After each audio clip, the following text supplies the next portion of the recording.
سور رنګ لرونکی د ګلاب ګل د مینې سمبول دی. که یو څوک وغواړي چاته د خپلې مینې اظهار وکړي نو کولی شي د سور رنګ ګلاب ورته ډالۍ کړي.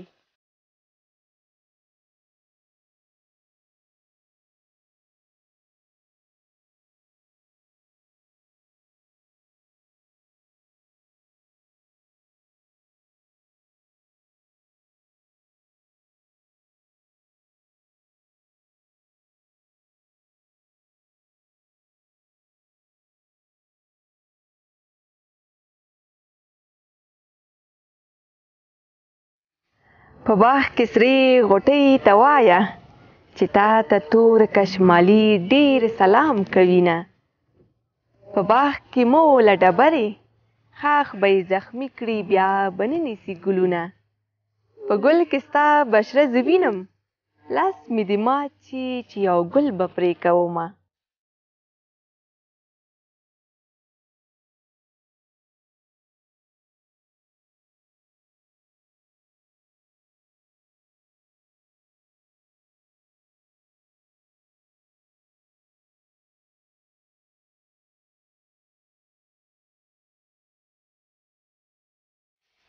خام ګلابي ګلاب. که یو څوک وغواړي یو چاته د خپلې دوستۍ نیک نیت او بریالیتوب د هیلې اظهار وکړي نو کولی شي روښانه خام ګلابي رنګ لرونکی ګلاب ورته ډالۍ کړي. دغه رنګ د قدردانۍ او نیکبختۍ سمبول ګڼل کیږي.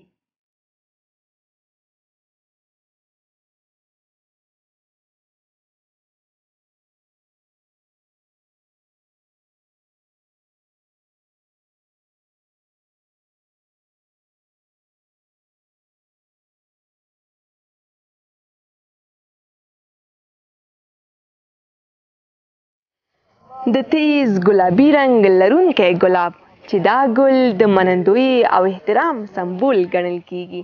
که یو څوک غواړي له یو چا څخه مننه وکړي نو کولی شي د تیز رنګ ګلابي ګلاب ورته ډالۍ کړي. په ګل دې وویشتمه تر لاس دې جار شم دښمنانو ولیدمه. جانان مې ګل له لاسه نه اخلي د اسمان ستوري مرکه پسې لیږمه. جانان مې ګل زه بلبل یم خدای دې بلبل له ګله نه جدا کوینه. خاونده ما د بیابان ګل کړې چې د جانان د لوري باد مې رپوینه. د زیړ رنګ لرونکی ګلاب د دوستۍ خوشبختۍ او خیرخواهۍ سمبول بلل کیږي. که یو چاته خپل ملګری او د هغه ملګرتیا ډیره زیاته مهمه وي نو د زیړ ګلاب له لارې دې اظهار وکړي.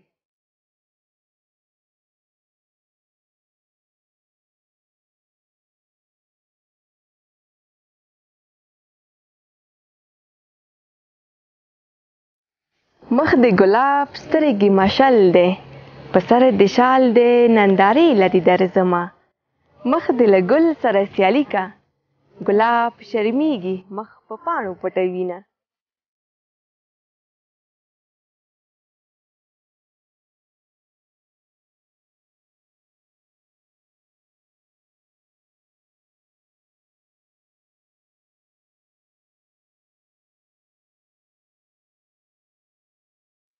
سپین رنګ لرونکی د ګلاب ګل د پاکۍ طهارت او معصومیت سمبول بلل کیږي.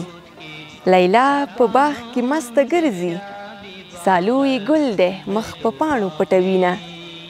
ما ته د سیوري ګلان راوړه دا د دامان ګلونه لمر وهلي دینه.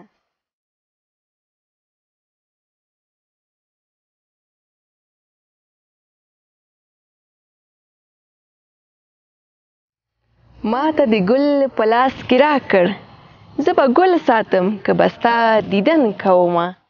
د نارنجي رنګ ګلاب د لیوالتیا سمبول بلل کیږي. د سور او زیړ رنګ لرونکي ګلابونو ډالۍ د ترلاسه کوونکي کس لپاره د نیکبختۍ د غوښتلو سمبول بلل کیږي. د سور او سپین ګلاب ګلان د اتحاد او یووالي سمبول بلل کیږي. خدایه ما د ګلاب ګل کړې چې د جانان په غیږ کې پاڼې پاڼې شمه.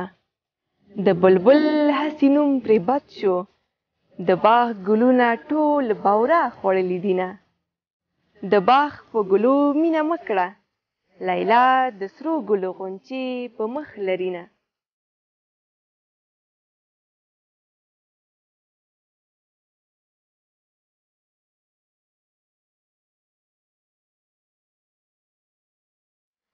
د کشمالو به د باغوان شم چې هر سبا دې په وړیا دیدن کړمه له ګل ګلابه ښایسته یم ما ته د ګلو ګېډۍ مه راوړه مینه د ګل د ذاته پوښتنه وکړه غونچه ترې هله جوړومه چې اصل وینه د لویو غرو ښایسته ګلونه غونچه د ګلو به اشنا لره وروړمه